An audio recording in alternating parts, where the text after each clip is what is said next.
Welcome to Old Fashioned Finance, the podcast that mixes cocktails and high finance. I'm your host, Caleb Frankert, and today I'm joined by no one. I'm all here by myself. Yes, that's right. I'm flying solo today, folks. So we'll see. This could be a great episode or it could be an absolute train wreck, but time will tell. So we are taking a brief pause from our series that we just started last week, the How to Teach Your Kids About Money series, which we're really excited about. Had a lot of fun recording that first episode, and we're all geared up to record the second episode today, but our guests, Owen and Bernadette, were very, very busy, so I couldn't get the talent book today, quite frankly. The schedules were too busy. Everybody's too busy for me today, so it's just me, a microphone, and a drink, but I think I'm going to have fun, and that's all that really matters, is that I have fun. So, going to get it started. Again, going to just take a brief pause from the teaching your kids about money topic, and we're going to go into a little bit different topic today regarding, well, I'm just going to say keeping up with the Joneses. So I don't know who the Joneses are, but we talk about them quite a bit, and we're going to talk about the perils of keeping up with the Joneses, why we do it, what it means, who they are anyway, and what do the Joneses really look like after all? What does their financial situation look like? As always, I am alone, but I say we because I mean me and the listener, we're going to have a cocktail today. So today, I tried to think of a pretty bougie drink that we could have on the podcast here, and opted to go with the bee's knees. Because why not? It's the bee's knees, right? We'll see. Not sure if it is or isn't, but we're going to try it anyway. This is a Prohibition-era cocktail. This was pretty popular back in the 1920s with the Great Gatsby types, the Flapper Girls, the dancing, the Roaring 20s. So pretty bougie Prohibition-style drink. We'll see. I have not tried this yet. I just mixed one up, and, well, I'll get into it here. Looking at the bee's knees here, we've got a couple of ingredients that... Yeah, I'm not sure how these are going to play real well together, but we're going to try it. So if you're mixing up at home with me today and you want to sample a cocktail while you're listening to this podcast, if you haven't shut it off already, what you're going to want to round up is 2 ounces of gin. I used a London dry gin. 3/4 of an ounce of fresh squeezed lemon juice. And with all of these cocktails, I always emphasize that fresh squeezed is definitely the way to go.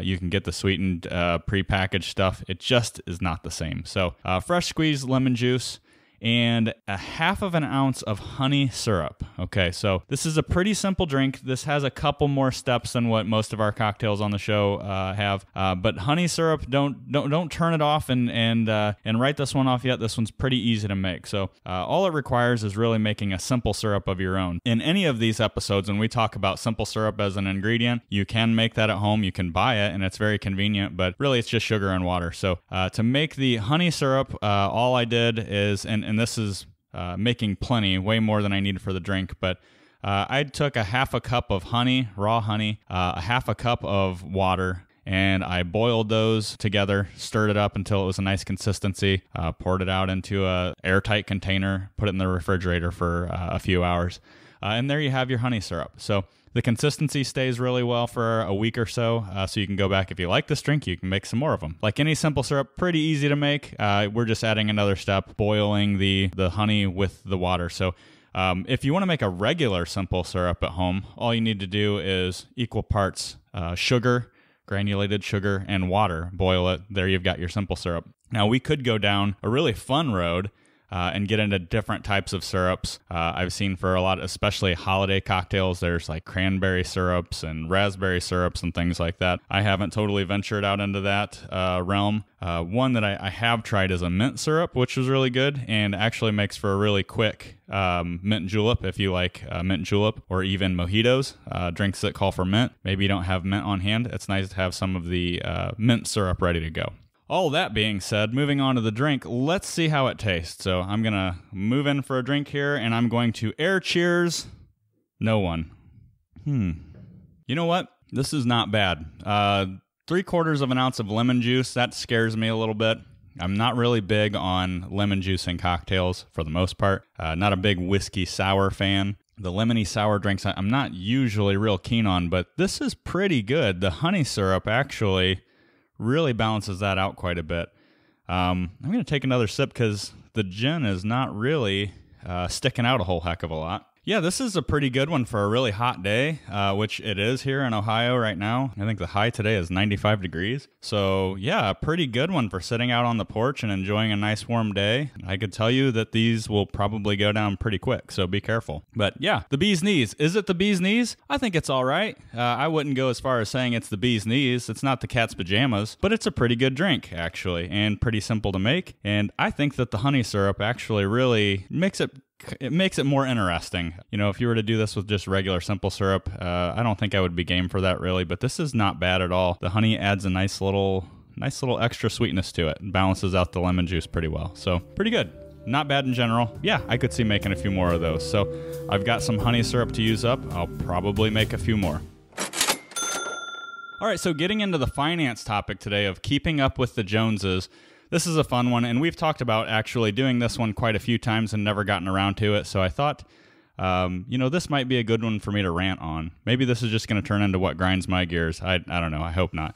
But keeping up with the Joneses, let's start off with what that means. What do we mean when we say we're trying to keep up with the Joneses? Well, the Joneses are not necessarily the guy named Jones across the street, his family.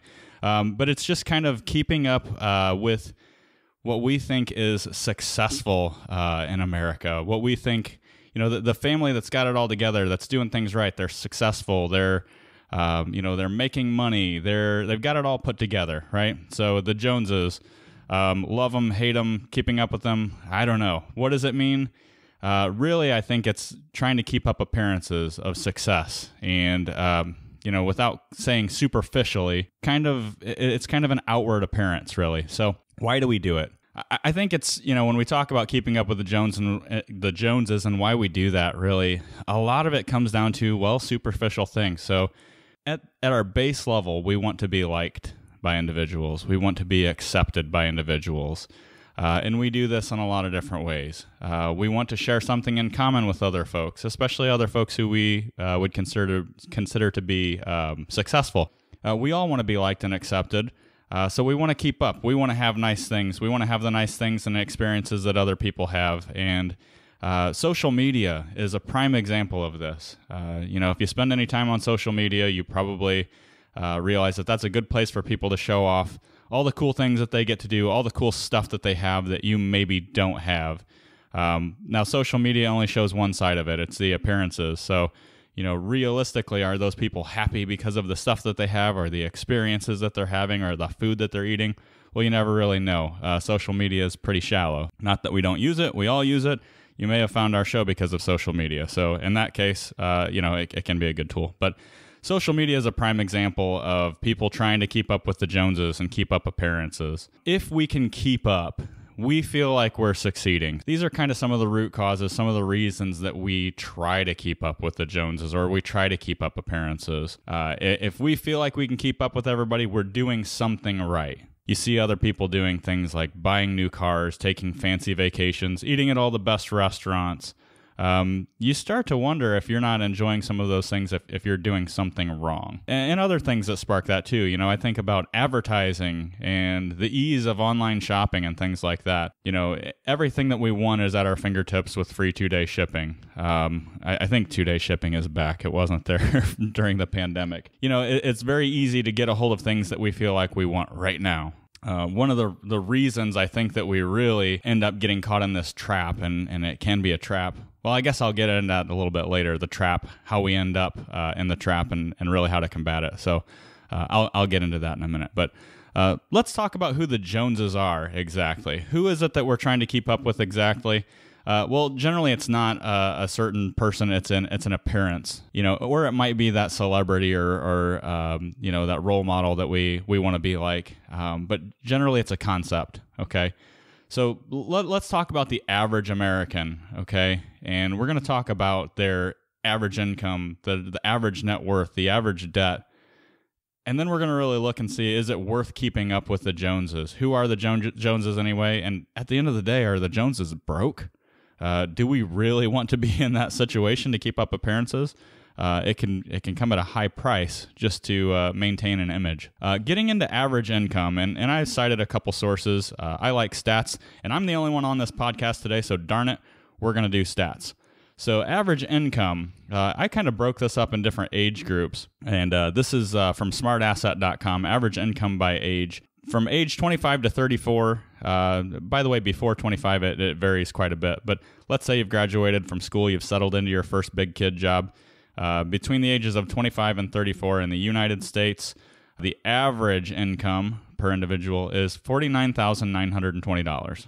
Okay? At 35 to 44 years old, it jumps up pretty dramatically to $58,604 per year. Now, after this, it doesn't really seem to go up a whole heck of a lot, and then we start to go the other way a little bit. So between the ages of 45 and 54, the average salary is $59,904. From 55 to 64, it's $59,940. And when we get into the 65 and up crowd, it actually tends to drop off with an average salary of $52,416. Okay. So I also looked at some income numbers for my city that I live in, the state that I live in, and then looking at average household incomes, for the United States and then in our area. So I live in Defiance, Ohio. That's where Blue Jay Financial Group is located. So looking at my community where I live, the average household income. So remember, this is not the average earner. This is the average household income, $62,110. Okay, and in the state of Ohio, it's $58,116, and in the United States of America, $67,521. Okay, so I look at our little small town here in Defiance, Ohio, and we're a little bit below the national average, a little bit above our state average. Kind of surprised, and actually I looked at these numbers 5 or 6 years ago, and it was quite a bit different. So I believe that we were as a community around $45,000 to $50,000. So we've bumped that up dramatically in a short amount of time. So that's good. But I think when we look at these numbers, average income by age, household incomes, and things of that nature, none of these are outrageous. And I don't think, the average U.S. household at $67,521, that is not a wealthy household. That's not, if you look at the average car in the driveway, the average house and mortgage payments and things like that, I'm not sure in my head that I can justify, what the average house and driveway and what's in it and garage and the toys and the things that go along with it. I'm not sure that $67,521 justifies that. We're going to look at some of these other numbers too. And, income is one thing, but we can talk about savings and net worth. Looking at net worth, that one is really pretty eye-opening. Under 35 years old, net worth, the average net worth, so we're looking at your assets and we're looking at your debts, subtracting those out. What are we left with? Under 35 years old, the average net worth is $14,000. Okay, jumps up quite a bit from 35 to 44. If you think about it, maybe you've gotten some student loans paid off. Maybe you've got had a couple promotions in there, and you're starting to put money into your 401k. 35 to 44, the average net worth is $91,110. From ages 45 to 54, jumps up to $168,800. Ages 55 to 64, $213,150. Ages 65 to 74, $266,070. And ages 75 and up, $254,900. Okay, again, so looking at average net worth, and when we lump all these age groups together, obviously, we have more baby boomers than any other segment when we look at these generations. As far as the breakdown goes, the average U.S. household net worth is $122,000. Interestingly enough, with all the money that's been injected into the system here over the last couple of years, with economic growth, with wage growth, all those things combined, that number is actually down from a recent high, and I say recent, because we haven't tracked these numbers forever. But the previous high was in the year 2007, before a financial crash, before we had the Great Recession, if you will. In 2007, the average household net worth in the United States was $150,000. So we're down quite a bit from that, $122,000. So there's some interesting food for thought. Now, is the average house cheaper? No. Is the average car cheaper? Heck no. All of the toys and the things that we fill our homes with, are they cheaper? No, absolutely not. So yeah, it would make sense that our average net worth is down. You know, are people financing more? Are they spending more? I think you could probably make the case that both of those things are true. When we look at average household savings, the average savings account, per family is about $4,500. Okay. So that's not a great number. That's not a huge safety net for most folks. That wouldn't even qualify for a well-funded emergency fund in most cases. If you look at 3 to 6 months of income or 3 to 6 months of expenses, any way that you want to slice that, $4,500 is probably not going to cut it in the case of an emergency. And in fact, 56% of households in the United States couldn't handle a $1,000 emergency without dipping into, a 401k or without using a credit card or some form of a loan. So I'm just really looking at, okay, who are these Joneses anyway, right? What does their overall financial situation look like? While we can say in some pockets that income is up, household net worth is a little bit lower than it had been. Savings, we've talked for the last few years with the injection of cash and, what we quote unquote learned or didn't learn from recent financial crises. For a time, personal savings was up. Well, it's coming back down. So let's get into debt a little bit. I took this from a website that I'm not super familiar with, but they had some pretty interesting stuff in here regarding a recent study from Experian, a credit bureau. Opportun.com or opportune.com, I'm not sure, OPORTUN.com. They cited a 2020 Experian study, and I would say that they know a little bit about average household debt because they're one of the credit bureaus that looks at this stuff. They have all the information at their fingertips. According to Experian, the average debt in the United States, the average debt is $92,727. Okay, so that would be mortgage, it would be auto loans, personal loans, credit cards, all of the above. Okay. When you think about the price of a house, what a house costs, and you say, well, the average debt is, $92,000, maybe that doesn't sound as bad as it could be. Now, I'll give you that. But 44% of folks actually have mortgages with an average balance of $208,000. So if 44% have mortgages, and we're talking about big debt, right? Then that $92,000 is, that's still held up by a lot of consumer debt. So where is that at? Credit cards. And the average credit card debt has actually come down quite a bit over the last few years, which is a good thing. But the average American is still holding on to 4 credit cards with an average card debt of $5,315. Okay. So at one point that was $14,000 roughly. That's come down some, but still, the average American is still holding credit card debt. About 60% of Americans have auto loans with an average balance of about $20,000. Okay, so if you've gone car shopping lately, whether it's used or new, you're probably not going to buy a whole heck of a lot for $20,000. So I would imagine that those numbers, those averages are going to be pulled up actually quite a bit if you financed a car, over the last couple of years. 22% of Americans have personal or unsecured loans. So, these are your personal lines of credit, things like that are not tied to anything with collateral like a mortgage or a car. And this is excluding credit cards. So the average balance for a personal loan is $16,458. This next number was kind of shocking. I would have thought it would be higher, but 14% of United States citizens have student loan debt. And the average balance is right around where I thought it would be, $38,792.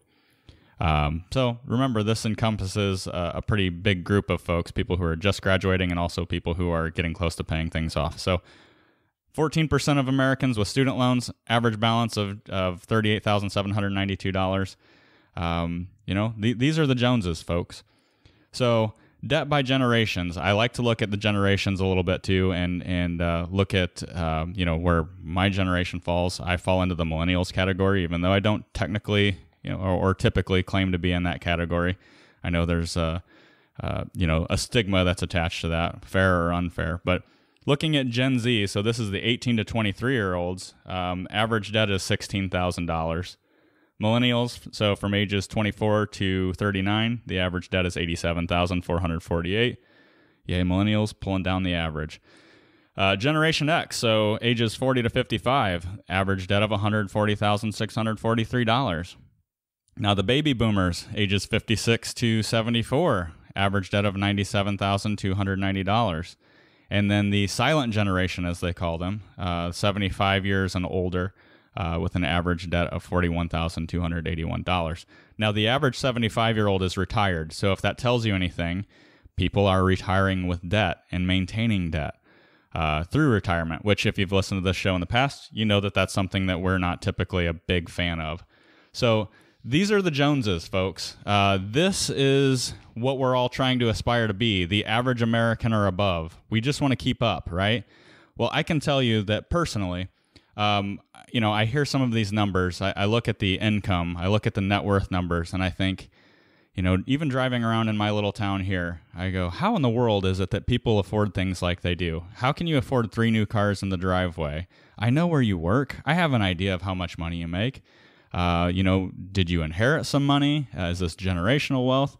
The answer is a lot of times it's financed, right? And that comes at a cost. So how do we end up in these situations where we're trying to be like the Joneses? We're trying to keep up with everybody else. We're trying to keep up images and appearances. And the next thing you know, you're in debt to your eyeballs. Now you have marital problems because debt is one of the things that married couples fight over the most. It breaks up families.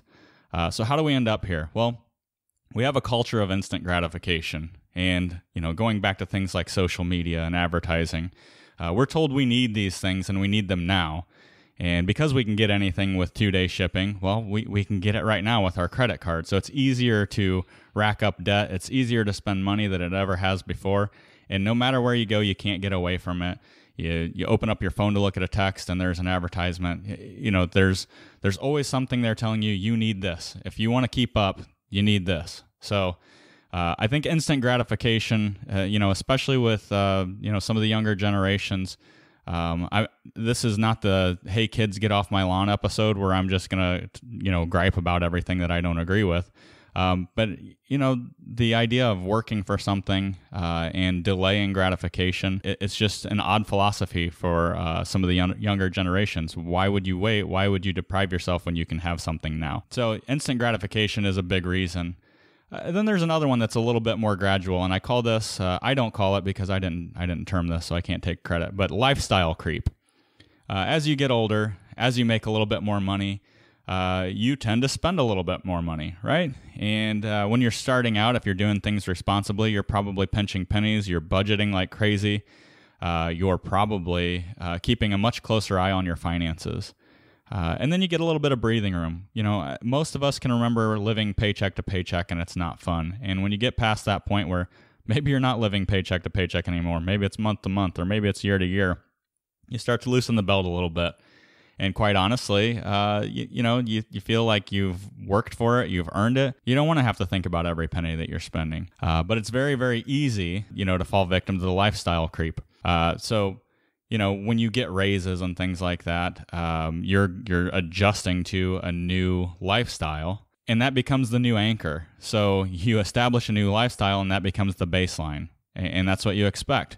For folks who have job changes or forced job changes like layoffs and things like that, it can be really difficult to adjust the other way, but it's pretty easy to adjust up when you've gotten raises over the years and you're in a better financial condition. So wrapping it up, how do we combat these things? How do we combat the mindset of keeping up with the Joneses, keeping up the images? How do we get away from the lifestyle creep and the instant gratification?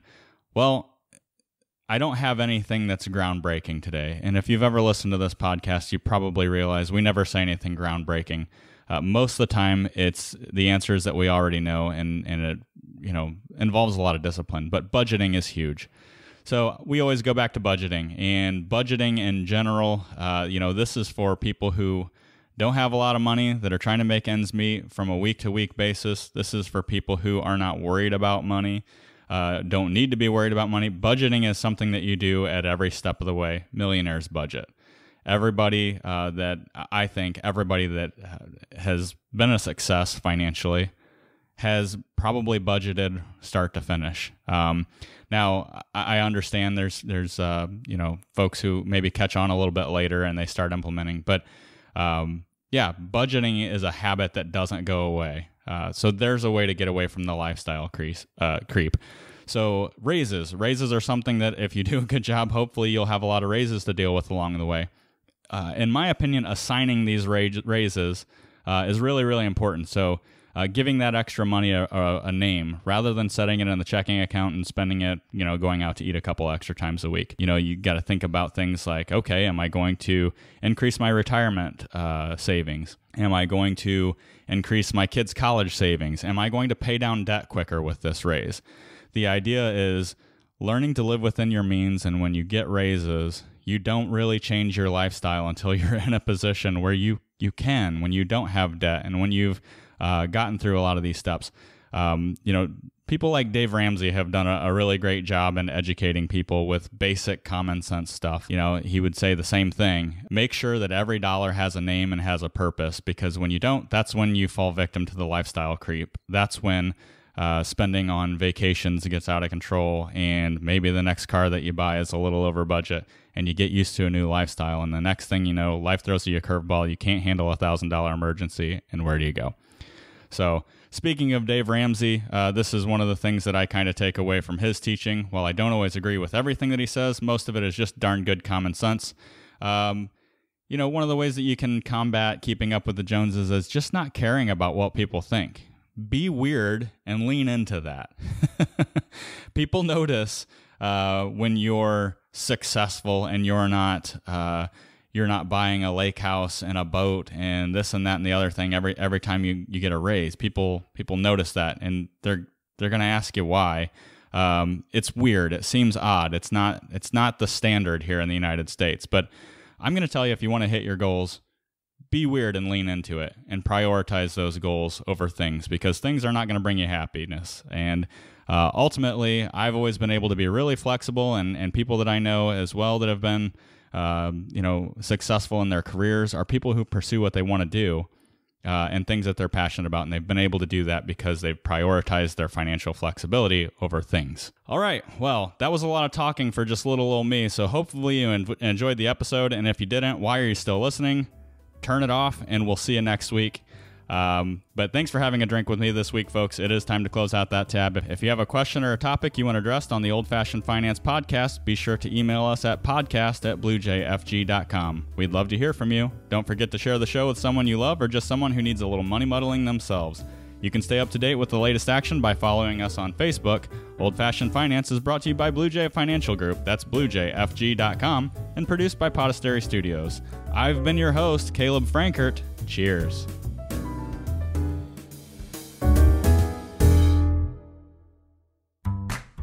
Blue Jay Financial Group, LLC. Blue Jay is a registered investment advisor registered with the state of Ohio. Registration does not imply a certain level of skill or training. The presence of this advertisement on this podcast shall not be directly or indirectly interpreted as a solicitation of investment advisory services to persons of another jurisdiction unless otherwise permitted by statute. Follow-up or individualized responses to a consumer in a particular state by Blue Jay and the rendering of personalized investment advice for compensation shall not be made without first complying with jurisdiction requirements or pursuant an applicable state exemption. All verbal and written consent on this presentation is for information purposes only. Opinions expressed herein are solely those of Blue Jay unless otherwise specifically cited. Material presented is believed to be from reliable sources, and no representations are made by our firm as to other parties' informational accuracy or completeness. All information or ideas provided should be discussed in detail with an advisor, accountant, or legal counsel prior to implementation.